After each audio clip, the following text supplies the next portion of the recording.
Greetings, dear listeners. This is Jonah Goldberg, host of the Remnant podcast, brought to you by the Dispatch and Dispatch Media.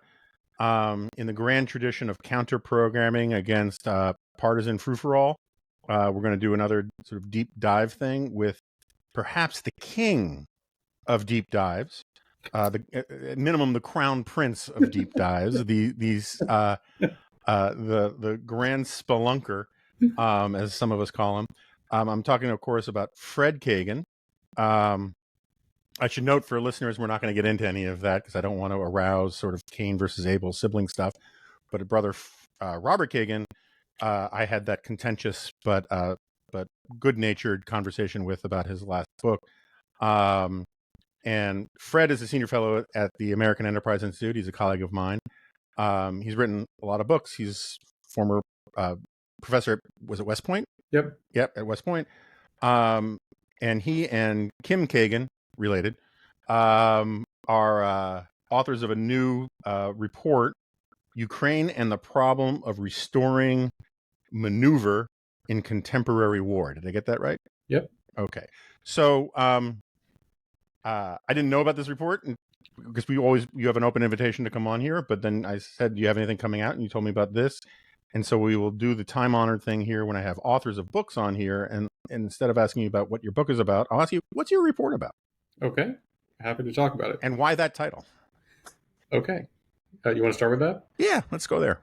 So Kim and I have been working with our colleagues at the Institute for the Study of War for about 9 months now on a report after the Ukrainian counteroffensive was not successful, to think about, okay, so what does need to happen in order for Ukraine to be able to break out of the positional warfare that it's in and actually be able to liberate its strategically vital territory in a cost-effective way in a time that can work out. And the mechanism for doing that is restoring maneuver to war. But we realized as we were working on this that there are a lot of lessons from the Ukraine war that are extremely relevant and important for the future development of the U.S. military, our ability to wage war, not only in Europe, but also in the Pacific and everywhere. Because what we're seeing is a transformation in the character of war in Ukraine that we think is going to be very, very profound and long-lasting. And so we also wanted to pull out lessons that we think are more generally applicable. So that turned into a very long project and a pretty long report that is laying out both of these things, what we think the Ukrainians need to do, but also in general terms, what lessons we think the U.S. and our allies and other partners need to be drawing about how to be preparing for future conflict. The title, the grandiose title, is a bit of a take on the way that Soviet military theorists would customarily name their books and reports. Everything was so and so in the problems of contemporary war, and that's because my understanding of how to conduct maneuver warfare has been heavily influenced by a decades long study of Soviet operational art as it developed in the 1920s and 30s. And a very, very deep and well-articulated military theory there that generally has not been matched in the West, and is a sort of wellspring that I go to as well, even now, for ideas about how to think about solving problems in war. So first question, and sometimes dumb questions are the best questions. Yeah. A lot of technical experts sometimes use words that sound like normal words and are normal words in other contexts, but aren't necessarily in their specialty. Like economists talk about rents and that kind of thing. When you say the problem of maneuver, does maneuver mean what most normal humans would think maneuver means, or is there a specific aspect of it that is germane here? I'm really glad that you brought that up, actually. And I mean, just for a minute, you've actually put your finger on one of the reasons why Kim founded the Institute for the Study of War to begin with, which is that war does have a technical language all its own. But as we explain in the courses that we teach to undergraduates about it, almost all of the words are false cognates with words that are widely used in English. And so, yeah, the definitions are really important. So yeah, I mean, maneuver is sort of what it sounds like, but maneuver is the combination of fire, that is to say, shooting things, and moving. And in this specific context, it's meant to refer to relatively large scale movement, not just the small, kilometer or two kind Right. of gain. Not duck behind a tree after you take a shot. No, well, no, absolutely right. But even beyond that, it's just, we are seeing on the battlefield in Ukraine, you know, both sides winning or losing a kilometer or two per day, or sometimes a couple more kilometers. That's not really maneuver. That's this is what is there's a term here, that our ISW folks defined in another paper, positional warfare, which refers to a situation where it's what people call stalemate, but it isn't really stalemate, because there is movement and one side can still win and the other side can still lose. This is a problem with calling a war stalemated. People forget that in chess, when you're using the word stalemate, where does it come from? It comes from chess, and what does it mean? It means the game is over. Neither side is actually capable of winning or losing, and therefore the game ends. That's actually not how war works. So it's not stalemate that we're in now; it's a positional warfare. The Russians seem to have embraced this. They seem to be very fine with continuing these incredibly grinding, very, very painful, high casualty, very small gain advances in positional warfare. Ukraine is not going to succeed that way. And so we're talking about what Ukraine needs to do in order to restore a maneuver of the scale that we're talking about, that lets you make much larger gains more rapidly, as, for example, the Ukrainians have shown in Kursk. Right. So, I want to get to Kursk, and I want to know if whether or not the incursion into Kursk, one of the things that as you know, all authors are terrified of is events limiting the shelf life of your book or your report. Our friend Dan Senor came out with a book about how thriving Israel was like the week of October 7th, and that was problematic.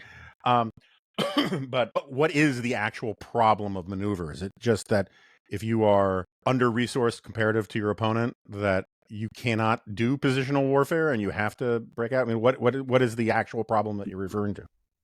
Um, so there are a number of factors that can bring war into a positional form, and they don't actually have to do with the relative sizes of the opponents, except in the sense that they need to be evenly enough matched that both sides are able to maintain continuous front lines without real gaps in them, and that they're able to man those lines in sufficient depth that any breakthrough, any initial penetration of one defensive position will come up against another defensive position. You won't just be able to break through and then run free. And ironically, positional warfare requires relatively evenly matched forces. If you have wild mismatch of capabilities, then you're very unlikely to get into a positional warfare situation. So the forces in Ukraine actually are relatively evenly matched, in terms of the overall numbers of soldiers and capabilities and so forth. But the specific thing that has brought the war in Ukraine into a positional form really is technology. And it really has been the advent of the partially transparent battlefield caused by pervasive drones, and these tactical drones that you've been hearing about now for years, the small Mavic drones, the quadcopters, and now larger drones, really allow both sides to see almost every single individual on the battlefield in a lot of this extremely open terrain. And there are now millions, honestly, of strike drones, many of them also very small, with which you can target single individuals or single vehicles very, very precisely and destroy them very inexpensively. And that combination of factors, along with a few other things, has made actual maneuver impossible, because you lose too many soldiers trying to make the breakthrough. So that's the fundamental problem that we were thinking through how the Ukrainians, we hope, can solve. But also, it's a problem that we believe that the United States military will also face in future war, especially against a wealthier, better developed adversary than Russia, or Russia as it might be in 10 years. Mm-hmm. Because all of our gee whiz stuff actually doesn't automatically negate the advantages that the Russians get from this new way in which they're fighting. So we're really trying to think hard about, okay, well, how would you actually try to maneuver? How would we try to maneuver against a force that has these kinds of capabilities? And it's pretty complicated. So hence a reasonably long paper.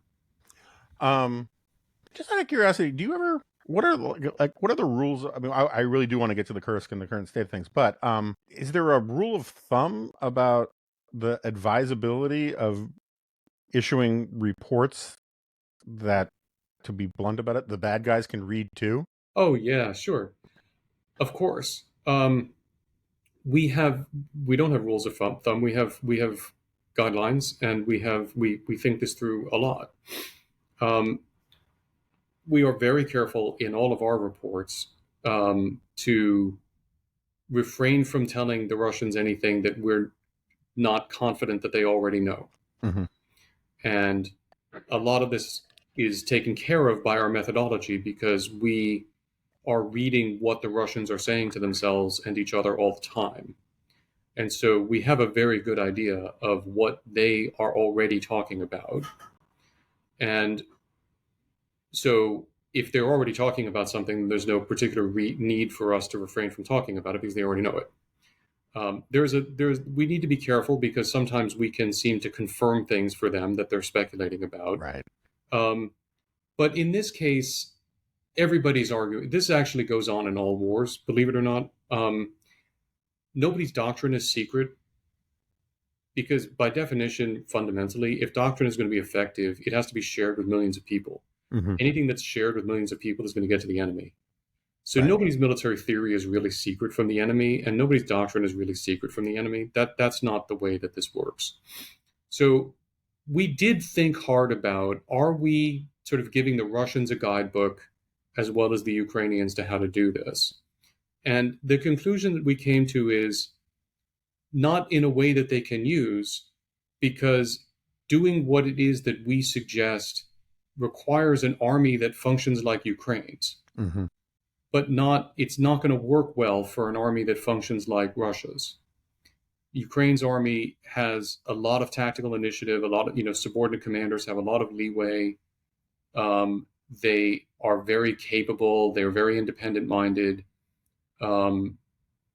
It's a very, very innovative force. There's a very tight connection between the Ukrainian frontline forces and Ukrainian defense industry and innovators and so forth. Look, Jonah, if the Russians actually could replicate all of that, then Ukrainians would have a much bigger problem than the Russians reading on paper. Yeah. But they can't. And so the recommendations that we're making are really things that it's going to be much easier for the Ukrainians to implement than for the Russians to implement. And in that sense, I'm confident that we're not helping the Russians out here in any important way. So, I'm just legitimately curious about this. I've read a lot, some of it about you. I've heard you talk about this. I've heard other people talk about this. But this asymmetry between Ukrainian organization and Russian. Russian's very top down. There not a lot of middle rank folks who have the leeway to be creative, to read and respond. The order has to come from on top and be implemented, and that makes it very rigid. And going back to my grade school days about why the American Revolutionary Forces beat the British, because we could hide behind trees and do all sorts of irregular guerrilla stuff while the British were in these formations. It seems to me like institutional knowledge, sort of at a Hayekian point, institutional knowledge passes along because it's successful to a certain extent, right? Until it's not, and then you read and react and you change procedures. It seems like Russia... what is the comparative advantage that comes from the Russian system that they've kept it this long? Yeah. I mean, I get you learn some lessons from Stalingrad, but Stalingrad is not the only fight that you fight, for the rest of your life. So why does it endure, and where is it an advantage? I love this conversation, Jonah. I really do. This is the stuff. This is much more enjoyable to me than talking about anything that's actually going on. So look, it is an American conceit that our way of fighting is the only way to fight. and that if you're not doing what we're doing, you're stupid and will fail. Mm-hmm. That's not true. As you just said, the Red Army didn't function the way our army functioned at all. Well, the Red Army ended up in Berlin. Right. So it didn't function the way the Wehrmacht functioned at all either. And it ended up in Berlin. You can succeed with a Soviet-style military. I mean, just for the record, we can argue about Lend-Lease if you like, but we gave them a lot of stuff that made all that possible. But... No, 100%. And the Soviets would not have succeeded without our support. But we didn't design their military operations. We didn't fight with them. We didn't have American officers advising them. Right. And they beat the Wehrmacht fair and square. And in fact, again, going back to the earlier point that I was making about Soviet military theory, actually, when you look at the design of the Soviet campaigns at the end of World War II, they were brilliant. It was not the case that they just steamrolled the Germans with mass. That's actually German copium, post-war copium. It's not true. They actually were brilliantly designed campaigns. But they were campaigns that were designed by very, very, very smart senior leaders to be executed by illiterate conscripts. And the point is that if you know your military's capabilities, you can offset its weaknesses. What we're seeing with Russia right now is that look, the biggest problem the Russians have is not the Soviet style of leadership. They could compensate for that. The bigger problem is that Putin is just a massive distortion field who stands in the way of any kind of regular performance of function. So my colleague at ISW, Katya Stepanenko, is working on what is also going to be a very, very long deep dive. She is also a master spelunker into the Russian mobilization policy over the course of this war. And it's a long paper because it's a crazy mess, the way that Putin has done this. So the Russian army right now is sort of not one thing or another. And it is a top-down, command-driven army, but it's not functioning with all of the mitigations in place that can make that work very well. But for all that, they're gaining ground, and the Ukrainians were not able to conduct a successful counteroffensive. And again, there are mitigations. Putin is able to grab people off the street and with very little training, throw them into units and have them gain a few grounds before, a few meters before they die. And he's satisfied with that. The Ukrainians are not satisfied with that because they're not willing to spend the lives of their young men that way, young men and women. Okay, if you don't want to spend the lives of your young people that way, or in the case of Ukraine, not necessarily young, then you need to be smarter than that, and you need to have a military that works in different ways. So you can win in principle with an army of either type. But the Russian big disadvantage right now is that they have an army of neither. All right, so I apologize that we can't just linger on the minutiae theory, even though I wouldn't mind that. But Ukraine went into Kursk. I've read a lot of different things about whether this is a good idea, a bad idea, a big deal, not a big deal, a distraction. What happened, and what do you think about it? And where do you think it's gone? So, as Kissinger reports Mao saying of the French Revolution, it's too soon to tell. That is, in fact, our assessment. It is too soon to tell. The Ukrainians went into Kursk. They went into an area where there is nothing of any particular significance in the location that they have advanced into. What I think attracted them was that it was relatively undefended. And so they were able to make a very rapid and dramatic penetration at pretty low cost. Ukrainian leadership has articulated a number of objectives for this incursion. One of those objectives is apparently to get Russian POWs, and particularly Russian conscripts, as POWs that the Ukrainians can exchange for POWs the Russians have been refusing to even talk about exchanging with them, particularly the guys who were the last to surrender defending Mariupol. Another objective, President Zelensky is talking about establishing a buffer zone and certainly disrupting the Russians' ability to hit targets in Ukraine from positions right across the border. And he's been very sharp in his messaging on that regard, that if the U.S. were not imposing restrictions on Ukraine's ability to use long-range U.S. weapons to shoot at things in Russia that are shooting at Ukraine, he would not have had to do this. I think there's a little bit more to this than that, but there's a lot of truth in that.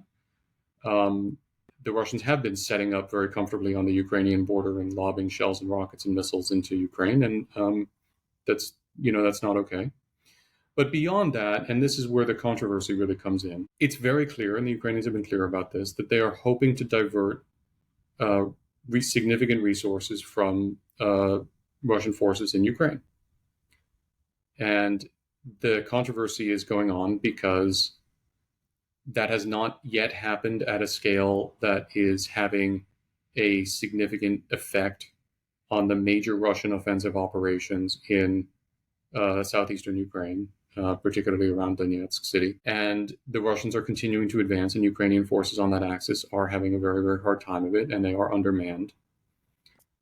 And our own forecast and assessment is that the Russians will do everything in their power to avoid drawing down those forces that they currently have advancing there, because it's a priority for them to take the town of Pokrovsk that they're currently advancing on. So it's too soon to tell what the impact of all of this will be, because this is a multi-stage campaign, and we've only seen most, but not necessarily all, of the first part of this campaign in Kursk. The first part is the Ukrainian incursion itself and the expansion of the Ukrainian salient. It is continuing to expand. It's expanding much more slowly now, obviously, than it had at first. The Russians have brought in reinforcements to try to contain it. The Russians are working to contain it. Having contained it, I think the Ukrainian calculus is that the Russians will then have to liberate it. They'll have to take it back.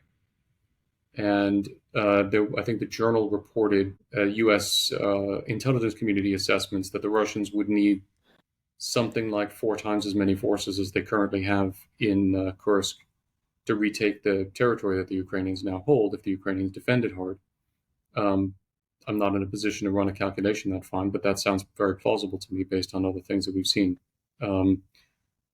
Okay, if the Russians had to bring 20,000 reasonably high-quality troops up to there to do that would dislocate other activities in Ukraine and potentially create other opportunities. There's a larger, but that's not something that's going to happen immediately. And it's not clear when that's going to happen, but it's certainly not something that's going to happen in time to generate a major effect, I think, on the axis that the Russians are currently prioritizing attacking on.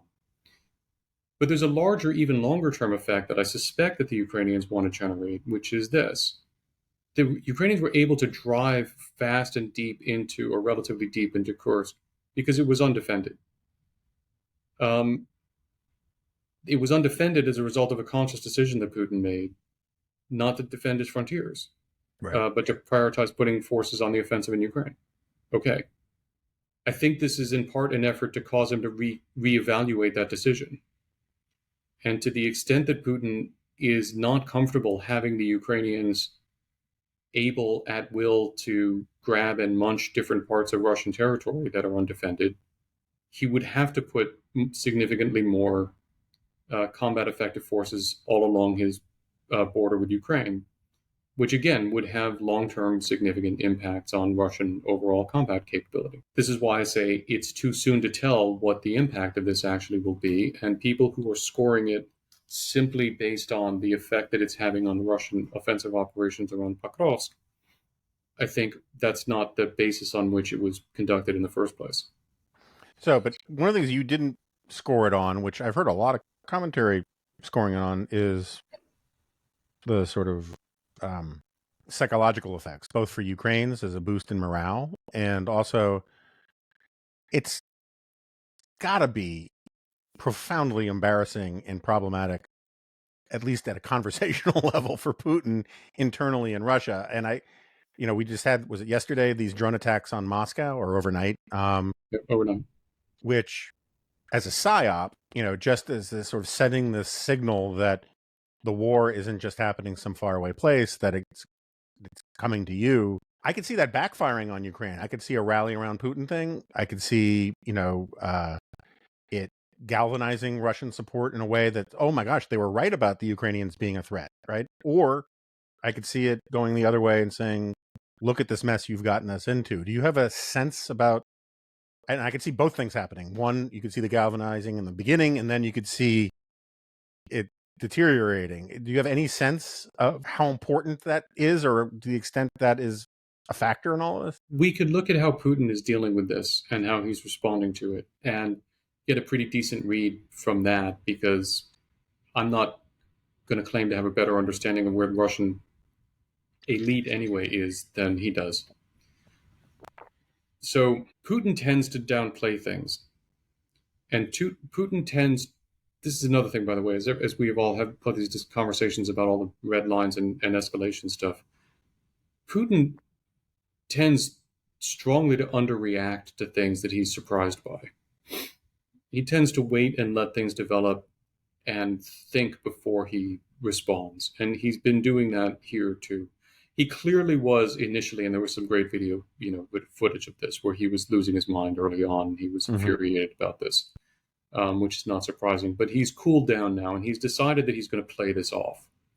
So he certainly had the opportunity to use this as the basis to rally Russians around, more effort is needed, more men to the front, we need to defend Mother Russia.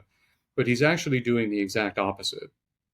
First of all, one of the first things he did rush to do was to reassure Russians that this would not generate another mobilization, which was interesting.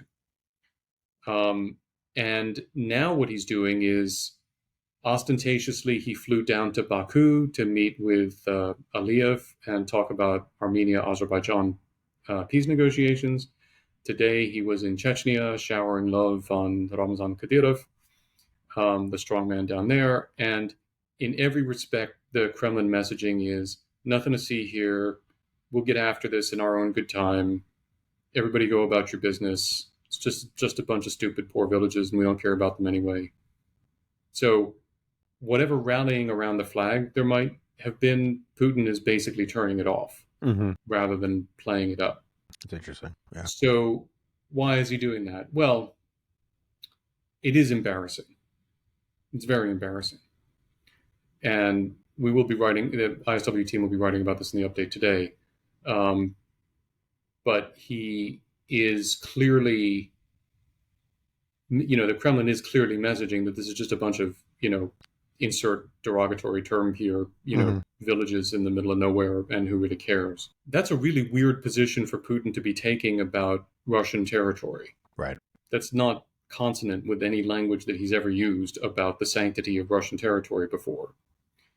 And it does give you a sense of the agility with which he's prepared to engage in these sort of rhetorical acrobatics when it suits him and when red lines become inconvenient. How is it going to play? Russians are upset that conscripts have been taken prisoner. He's been promising people that conscripts were not going to fight. In 2022, he had conscripts fighting, and it generated a backlash that he was very unhappy about. Now, as you said, Putin can play things both ways. So, in the first instance, he seems to be working hard to get conscripts out of the fight and, bring in other guys who are not conscripts to handle this without disrupting his offensive plans. But there are conscripts fighting up there. And, he may try to use this as a way of desensitizing Russian society to the idea of having conscripts fight. That can be a little bit of a harder chew for the Russian population, because pretty much everybody who's been fighting in Ukraine has been a volunteer of one sort or another. And actually going to a conscription basis for this, actually sending conscripts in to do this, starts to affect broad swaths of the Russian population in ways that they haven't had to deal with. So it is posing a problem for him. He's playing it off for now. That doesn't mean that he can't play it up later.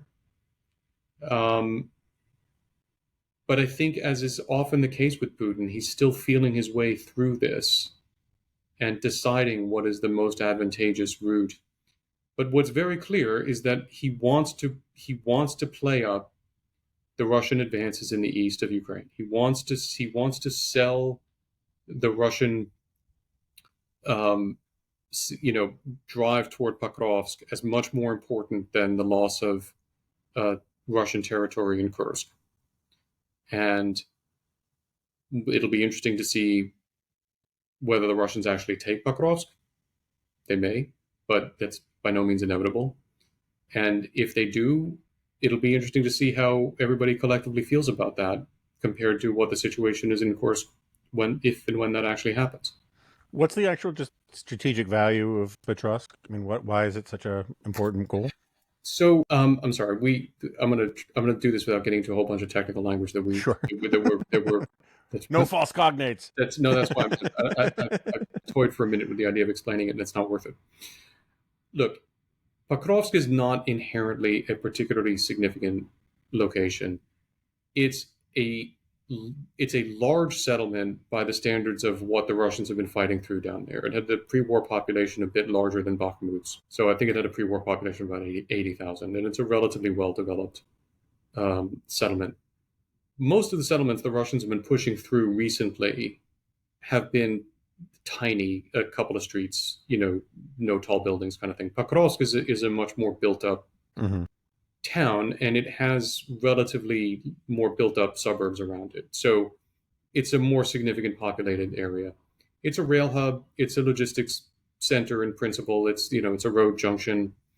It's not unimportant, but the reason the Russians are trying to take it primarily is because it's on the straight line to the border of Donetsk Oblast. And Putin's standing order to his forces is to take all of Donetsk Oblast. Why are they attacking in this direction? Because they could. Because they because they were able to take Avdiivka. And then from Avdiivka, they were able to seize upon a vulnerability in the Ukrainian line to open a drive, and then they really leaned into it. But it's a very opportunistic choice of targets for them. And the thing that it has going for it is it's 35, maybe something kilometers closer to the Donetsk Oblast boundary than the Russians had been when they started this invasion.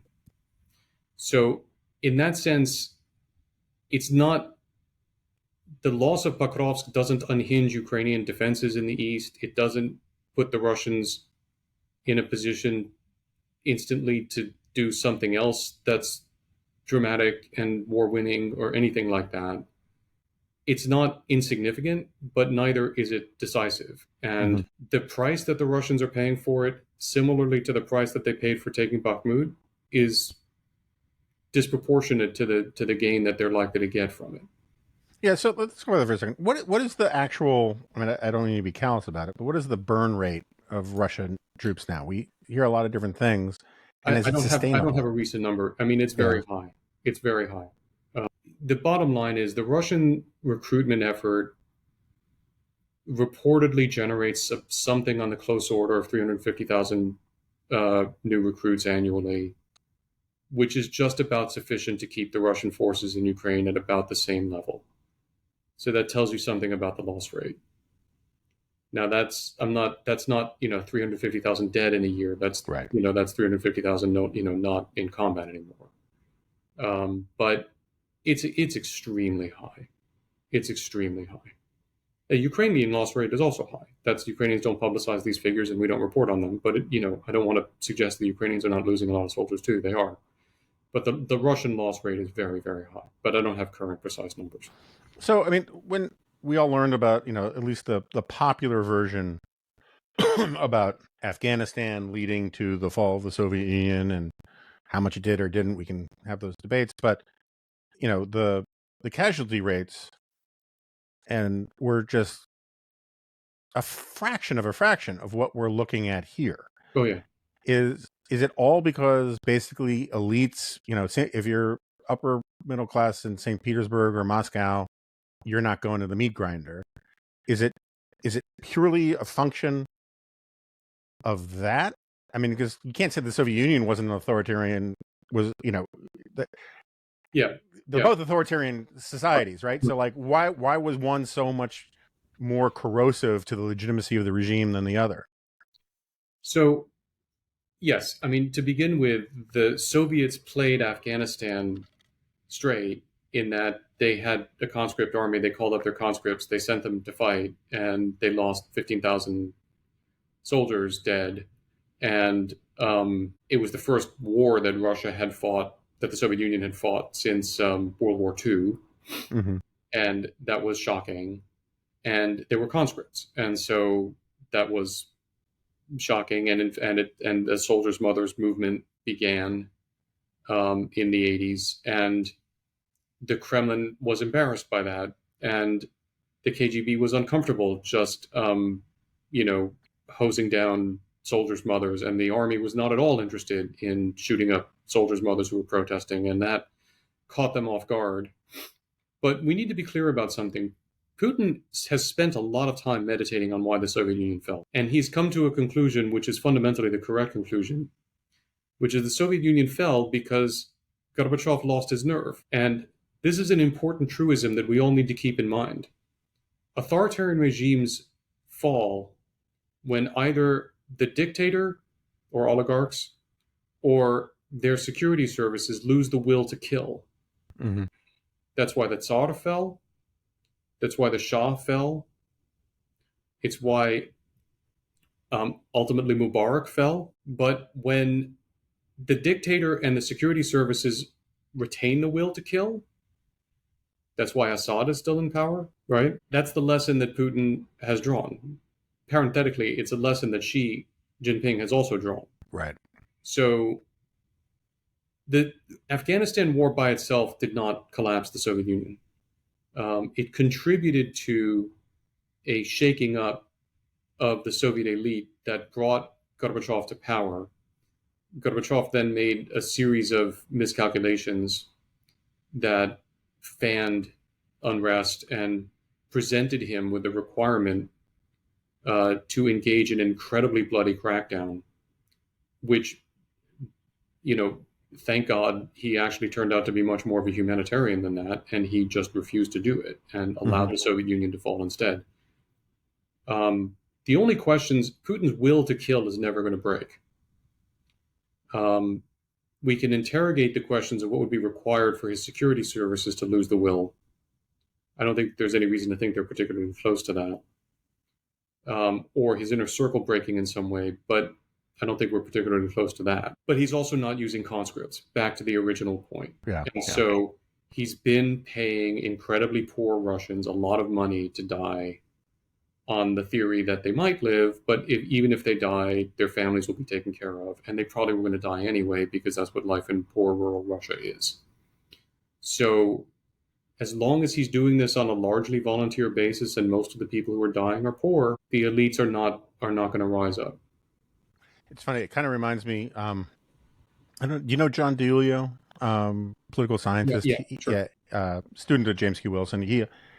I used to be pretty friendly with him, and he was telling me years ago. I'm probably butchering the nuances, but he focused originally on as a criminologist on prisons and that kind of thing, and he got in a lot of trouble in that field because he pointed out that there's I can't remember what they called it, but it was basically like the sealed pot metaphor was what the sort of liberal sociologists all thought led to prison riots and all that kind of stuff. And he's like, that's just factually not true. It turns out that what leads to prison riots is when you let everyone mill around outside of their cells and they have the numbers to overpower guards. If you actually clamp down on them like a sealed pot, that whole boiling will eventually blow it up thing is just BS. It's not the case. And like, I think the best example of that in contemporary life is probably North Korea.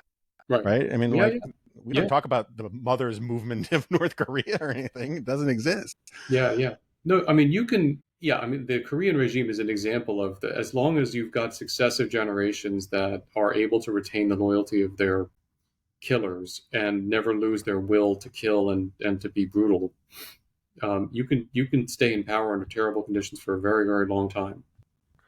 All right, so just because I'm going to bother myself, it's going to bother me if I don't ask about it. On the stuff in the report about the problem of maneuver, um, um, or of restoring maneuver. With all this drone warfare stuff, can you just explain to me why? First of all, broadly speaking, this is a problem created by new technology, which is a very old story in warfare and lots of other things. Is the solution even newer technology, or is it something, or is it some back to basics thing that we've forgotten because we are relying on old assumptions about the static nature of military technology? As is often the case, it's both. Um, but mostly it's about understanding the nuances of the technology. So the innovations on the battlefield that are most important are not just drones. We have also seen the most extensive developments in electronic warfare in history. Mm-hmm. And what we're seeing in Ukraine is a race between drones and electronic warfare systems that are meant to take them down, that can iterate as fast as 2 to 3 weeks. It's a bit major change every 2 to 3 weeks. And this is a technological phenomenon. So if you think about a drone, a quadcopter or something like that, there are three major parts to it that are essential for it to function and that you can be changed and that can be attacked. There's the platform itself, the physical quadcopter. That's changed very little, actually. And this has been a lot of story in warfare for quite some time, that we become very obsessed with platforms. But at a certain point of development, the specific nuances of platforms don't matter that much. What matters is a lot of nuances in terms of their capabilities, and particularly the second component, which is the electronics. So in this case, it is what are the capabilities of the electronics on the drone to communicate, and to communicate in what frequencies, with what kind of encryption, with what kind of frequency hopping, to deal with the effects of jamming. And so there's the platform itself, which is relatively invariant. The electronic components, which can require swapping out, but the electronic components are small. So if you've got to ship a whole new batch of 1 million, quadcopters all over the place, that's going to take you a while. If you have to ship 1 million electronic components, you can do that a lot faster and install them a lot faster. Mm-hmm. But then there's the software. And of course, because we're in the information age, a lot of the changes can be made with software. And software changes can proliferate very, very rapidly because, in theory, this is overstated. You don't have to move anything around physically. Right. So this is going on with the drone, and it's also going on with the electronic warfare systems. There are aspects of the physical systems that need to be changed in order to generate certain kinds of changes. An antenna can generate in a certain frequency band. If you want to do other frequencies, you usually have to change some larger component of the system. But within that, there's an awful lot that you can do with software changes.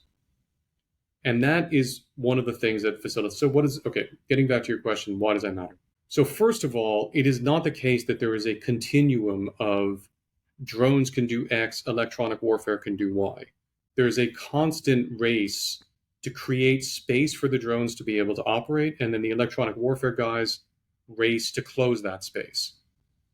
Well, one of the points we make in the paper, and that the Ukrainians actually have demonstrated in Kursk, is if you have an innovation that you think you can use either to create space in which your drones can operate or to deny the enemy the ability to operate his drones, if you time the deployment of that technological innovation with a ground maneuver, Mm-hmm.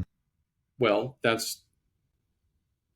gives you a window of opportunity in which you can hope to make much more significant gains. And again, this is something that the Ukrainians, happily we published the paper. The paper was complete before the Ukrainians launched Kursk, but a lot of what they're doing is, validates a lot of what we had been recommending.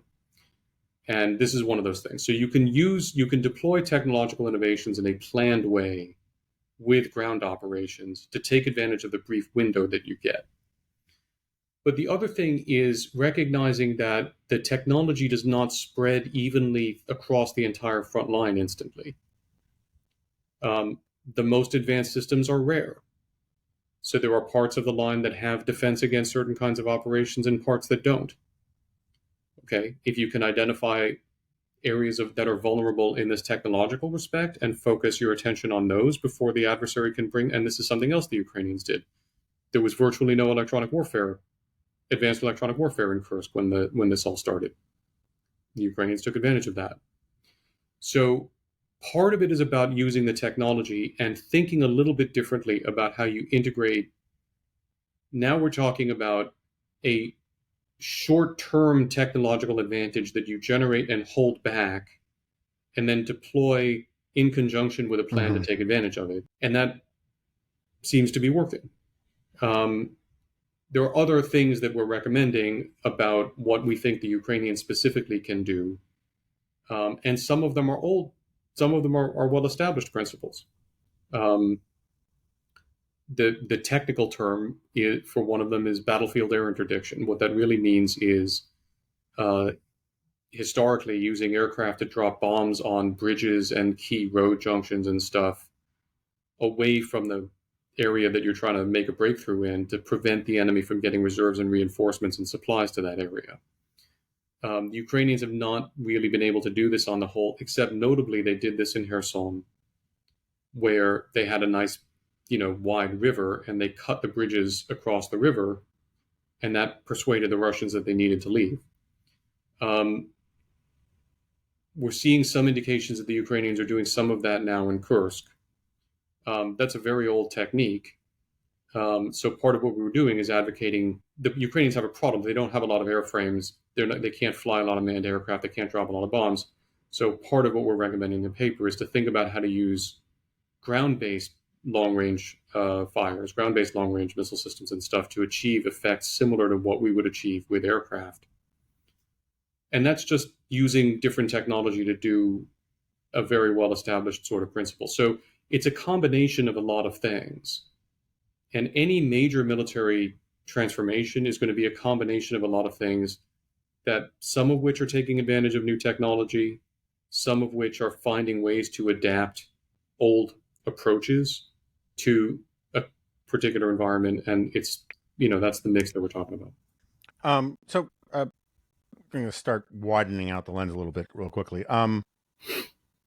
First F-16s have started to show up.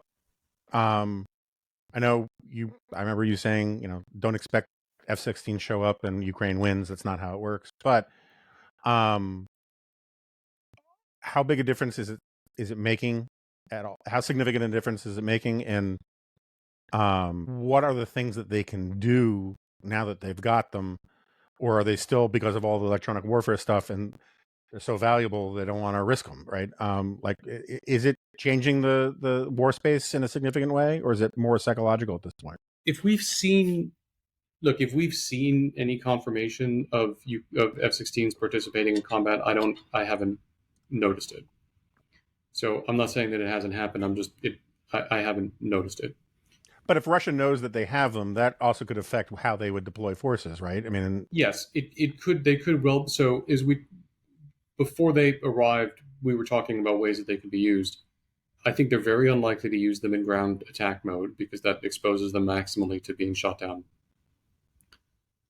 So I expected them to be used primarily in an air defense mode, to the extent that we have provided them with some of the longer range air-to-air missiles that we have.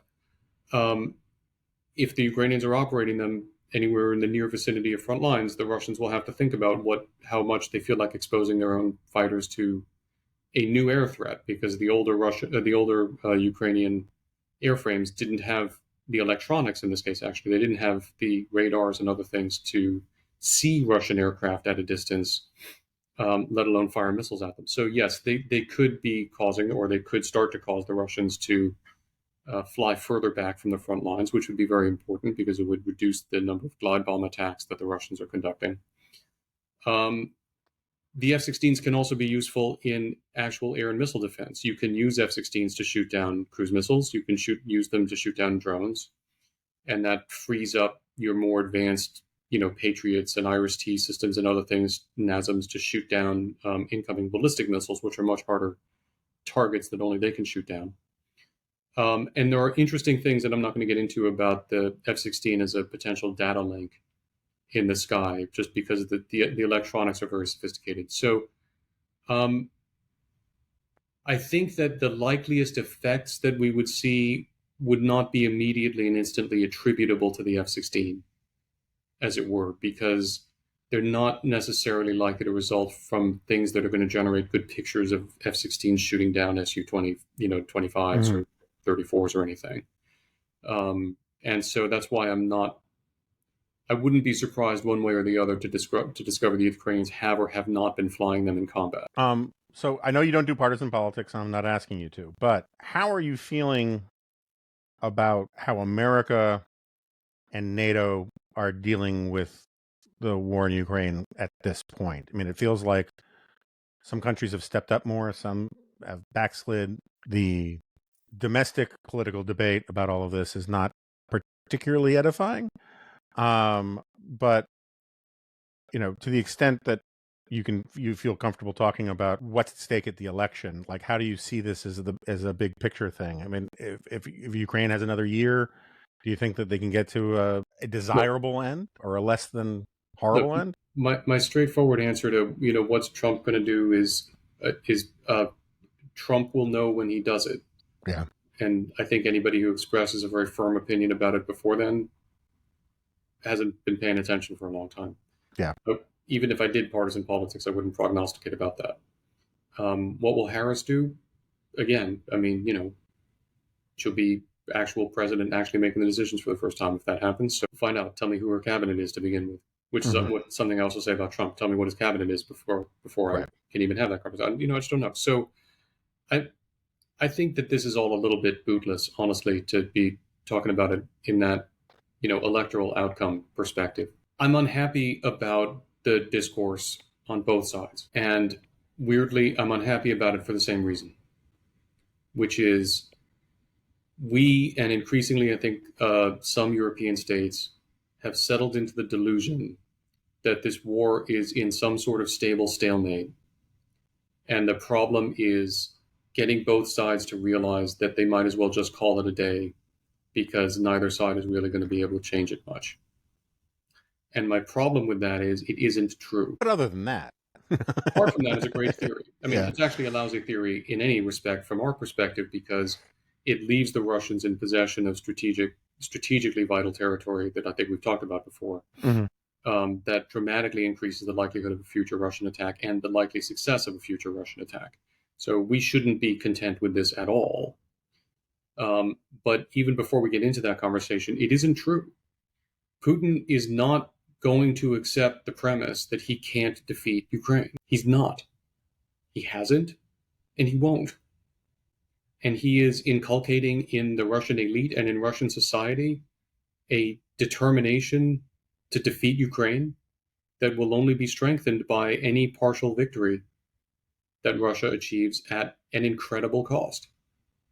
So the Russians are not going to stop trying to conquer Ukraine and destroy Ukrainian identity completely. That's the Russian project. So this isn't a stalemate in any stable way. Is it conceivable that we could get to a ceasefire agreement along these lines?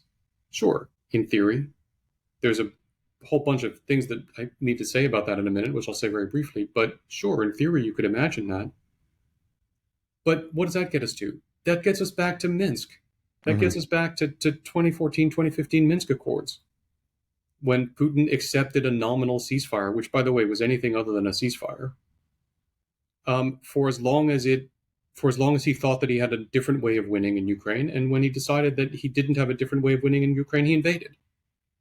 So settling for a ceasefire and a stalemate on these lines is just handing this problem down. And I'm very distressed at not only how comfortable people on both sides seem to be with that idea, but on how unwilling people are even to interrogate why it's a problem, to accept that.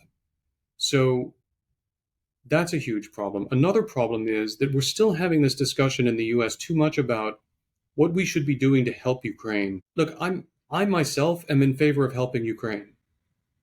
I'm extremely fond of Ukraine. I'm extremely fond of Ukrainians. I think they're very brave and courageous people. I think they want to be free. I have many, many wonderful things to say about them. I love them, and I would tear up now if I let myself. None of which is a reason per se why the United States should be necessarily leaning into this as much as I think we should. This isn't about helping Ukraine. This is about defending vital American national security interests against an avowed enemy of the United States, which is Russia. And what is very distressing to me is that we're unwilling to come to terms with that idea fully, frankly, in either party.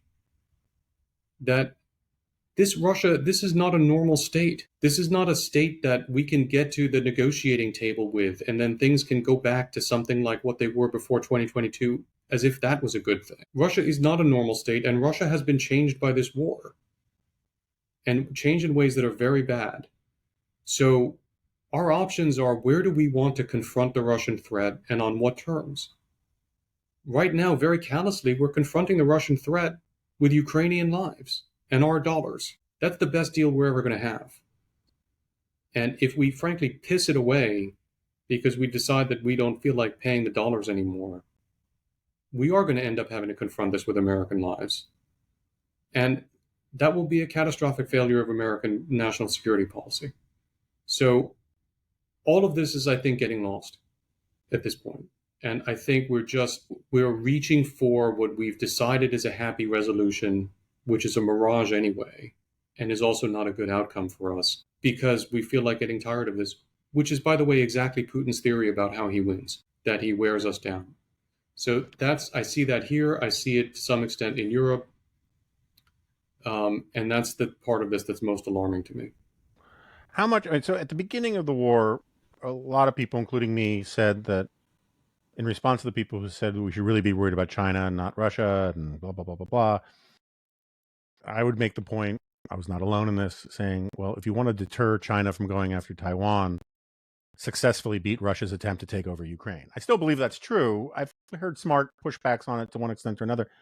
But if the stalemate until, which is not really a stalemate, I understand, but the status quo until both sides get tired and then there's some sort of crappy deal that the West acquiesces to out of inertia more than anything else, how much does that embolden Xi? Because, right, if Xi figures, okay, so the West was really mad about Ukraine for a few years and then made peace with it because that was the path of least resistance, it seems to me that's a perfectly tolerable solution for or outcome for China vis-a-vis Taiwan. Look, I mean, this is I do you want it is right to avoid the simplistic, we're going to defend Taiwan, we're going to defend Taipei and Kyiv thing, right? Mm-hmm. Things are not simple, and I'm in the old Isaiah Berlin framework. I'm very much of a hedgehog, and I'm very much of a fox, and I don't like hedgehoggy Right. simplifications. All right, so no, it is more complicated than that. That having been said, our adversaries look for general patterns in our overall sort of political zeitgeist because we change presidents periodically, unlike them, right? Right. So if you want to read what America is going to do years hence, it's not enough to look at who's in the Oval Office or who's going to be next year. You have to look at, how are Americans thinking about things? There's one very obvious conclusion to draw, which is that we play with wars as if they're toys, and then we get tired of them and walk away. We did that with Iraq. That didn't work out so well. We're in the process of doing it with second Iraq with ISIS, where we've gotten tired of that and are talking about walking away now. We did it with Afghanistan and just decided to break the toys and throw them all away. If we do it with Ukraine as well, it'll be, exhibit 3 in that trend, and it will show potentially the degree of bipartisanship, of commitment to that trend.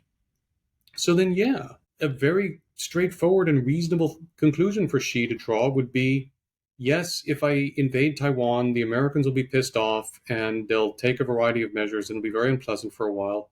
But ultimately, they will get bored and they will decide that they don't like this anymore. And when the dust settles, I'll have Taiwan and things will go back kind of normal.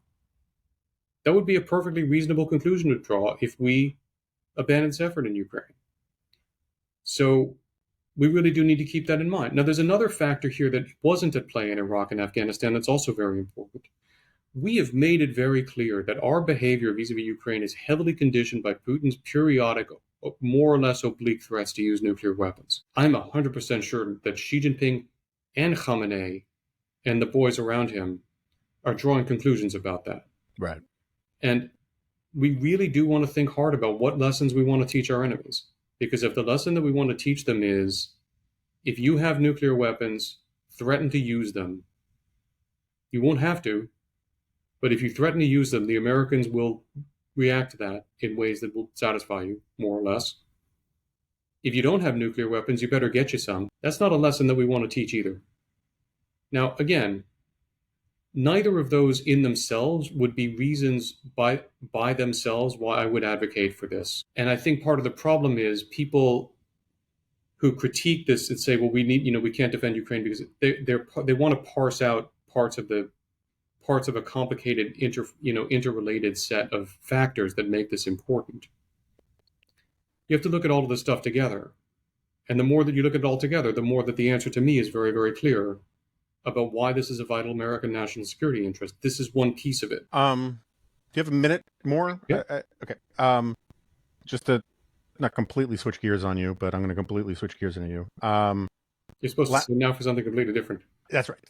The last time you were on, we briefly talked about the Gaza, Israel stuff, and you had said, and I'm paraphrasing, and if I get it wrong, you've carte blanche to correct me, but you had said something along the lines of, well, that presupposes that I agree with the way Israel is conducting the war, which I don't, and I didn't follow up and ask, and lots of listeners pointed it out to me. I didn't follow up. Well, how should they be conducting the war? So, I mean, that war has changed. Circumstances changed. I don't want to hold you accountable to the context of something that neither of us remember very well, but at the same time, I just am kind of curious. How do you see that conflict now? And maybe how do you think they should have, if you still think that they should have fought it differently, how do you think they should have fought it? Look, I mean, I'm very cognizant of the fact that it's very easy for me to sit here and have opinions about how they should fight. And I'm very cautious about criticizing the Ukrainians and telling them how they should fight. And I'm very, I want to be humble in having opinions about what I think any of our allies should be doing to defend themselves. I am concerned now, as I have been from the beginning of this, that the Israelis have not articulated a clear political end state for this war. And in the absence of a clear political end state, when you are engaged in something that is, you can either view it as regime change or you can view it as a very, very, very extensive counterinsurgency operation, you have a high risk of having your military operations not set conditions that are propitious for a successful political end state. I'm comfortable making that observation because the IDF has been making that observation repeatedly. Sure. And I think they are right to be concerned about that. I think it's important to observe that, the U.S. we have been making it harder rather than easier for the Israelis to articulate a reasonable political end state. And there are a lot of very simplistic ideas tossed out about, on this side of the pond about what the political end state is. And I am not going to be the guy who looks at the Israel-Palestine conflict and says, well, I haven't tried. And tell you what the solution is. I'm not going to be that guy because I don't know. And I'm not going to pretend that I know. And I think that there's a bit too much hand waving going on here, parallel in some respects to the hand waving about ceasefires in Ukraine. And I'm not going to get into all the, the various proposals that have been made. Sure. But No, I mean, things are more complicated than all of that stuff. But my concern fundamentally is how, we should all desire an end state in which the Palestinian people in Gaza are not ruled by a regime of whatever variety whose primary aim is not their welfare, but the destruction of Israel, and who that prioritizes arming itself and preparing to fight in Gaza for the destruction of Israel. That's not good for the Palestinian people. It's unacceptable to Israel, and it should be unacceptable to us. Okay, so we should all be trying to figure out what conditions need to be set in order for that not to be true. The IDF leadership keeps saying that they've not been given a clear vision of that. If Prime Minister Netanyahu has a clear vision for it, he hasn't articulated it. I don't think the American government has articulated a particularly compelling vision of that either. All of this is therefore very problematic, because a very bad outcome of this very bad situation is that, again, we get a ceasefire that is going to be rinse repeat. Right. And 5 or 10 years from now, we're going to have another round of this. That's terrible for everybody also. We had a ceasefire on October 6th. Exactly. Yeah. And so that's my fundamental concern about this. Now, I can get into second guessing the size of the bombs that the Israelis have been using in Gaza. I'm not, as I've said before elsewhere, I don't remember if I said it to you, I've said it elsewhere. I know what our forces did in Iraq and Afghanistan. We would not have fought this war this way. We didn't face an enemy like this, to be fair, in an environment like this. But we wouldn't have fought this war this way. And so therefore this makes me uncomfortable. Some of the specific way that the Israelis have fought this. But again, I don't want to get too far into that realm of second guessing that part. The part that I'm concerned about is, what is the end state here around which the military operations are being designed? And without that, I'm just worried that this is not going to lead to a successful outcome. What was it? I think it was James Burnham who said, problems without solutions aren't problems. So long as you have Hamas and Hezbollah, which are, as you rightly note, are organized around the fundamental principle of, it's not like there are territorial disputes or occupations really that matter with Hezbollah, right? It's really that Iran has funded and supported organizations that are built around a principle of being an existential threat to Israel. How do you get past the logic of a regime change argument I don't. But then if you're engaged in, but we learned, my point is, we learned this the hard way in Iraq and Afghanistan, which is, okay, so if I don't quarrel with the Israeli position that Hamas has to be removed as the government of Gaza. Mm-hmm. Of course, I agree fully with that. Yes, it has to be. And I frankly don't see how anyone who has even the interests of the Gazan people at heart can argue otherwise. Okay, but then what is going to be the government of Gaza? Right. And no, I agree with that. That's my concern is, yes, okay, Bibi has said this is a regime change operation. Okay, great. So then where are we going with this? And then what? Yeah. No, I think that's totally fair. I do think that, I'm sure you don't want to get into the weeds on this, but I think BB has largely exceeded his shelf life.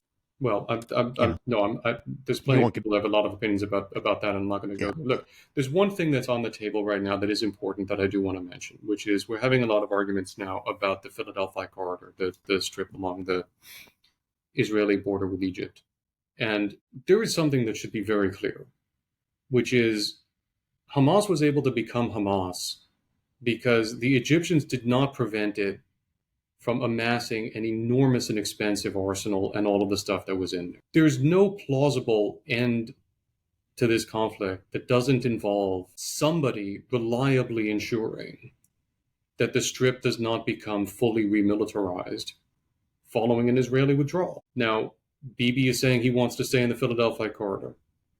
I gather that senior IDF officials are now saying that they don't know that they need to stay in the Philadelphia corridor. There are other ways that they can do that. The Egyptians have made it very clear that they don't want to take responsibility for policing that. The U.S. seems to be saying the Israelis need to be prepared to give it back. To whom? To the Palestinian government. Okay, which is whom? Well, right now, which is Hamas. Right. So none of this adds up. And I recognize that a problem without a solution is not a problem, but this is a problem that has to have a solution. Mm-hmm. So I'm not going to be the guy who says I haven't tried. Okay, I'm not going to tell you exactly what the solution is here, but I am going to tell you we can't just decide that we're not interested in addressing this. Yeah, and then be disappointed and shocked and saddened when 5 or 10 years from now we're having another one of these. Do you have a theory that whether Egypt allowed the arming and buildup of Hamas out of, in effect, collaboration, or was it a corruption thing? I don't know. I'm not in a position to make an assessment about that. All I know is that it happened. Yeah.